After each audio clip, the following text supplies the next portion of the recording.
早前法庭裁定黎智英3項罪名成立，向世界展現咗香港捍衛國家主權、安全、發展利益嘅決心，亦向世界展現咗香港維護司法公平公正嘅決心。但卻引來咗部分無視法治精神嘅西方政界人士嘅一啲雜音。聯合國人權事務委員會發表聲明，指聯合國人權專家對於黎智英遭定罪深感失望，話黎智英被定罪象徵咗香港基本自由和司法獨立水平急劇下滑，係對言論自由同新聞自由分直接攻擊，並呼籲政府基於人道理由立即釋放黎智英。呢啲所謂嘅人權專家無視法庭基於事實同證據，就案件所作嘅獨立審判，無視裁決理由羅列嘅各項證據，將黎智英嘅犯罪行為與言論同新聞自由混為一談，肆意攻擊污衊政府，打擊自由。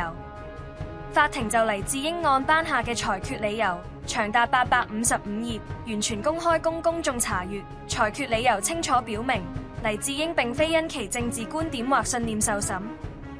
法庭嘅定罪裁決有理有節，充分展現法庭嚴格依照法律同證據作出裁決，不受任何干涉，更絕無任何政治考慮。黎智英嘅罪行同新聞自由完全無關，黎智英多年來只係利用新聞報導為幌子，行亂港之實。喺案件嘅公開審訊中，清楚揭示咗黎智英係如何通過控制《蘋果日報》嘅編採方向，如何多次親自勾結外國勢力，乞求對中央同香港政府實施制裁同敵對行動。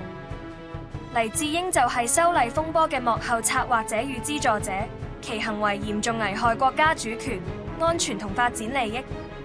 聯合國嘅所謂人權專家，完全以政治凌駕法治，顛倒是非。所謂呼籲只不過係國際政治角力同政治操弄嘅結果，對香港司法獨立同法治的踐踏。美英澳等各國叛國罪刑罰包括死刑以及終身監禁，又唔見人權專家為此發聲。修例風波對香港帶來極大破壞同傷害，香港人人受害，又唔見人權專家為此發聲。人權專家如此善心要求釋放黎智英，咁請人權專家替黎智英服刑又可唔可以？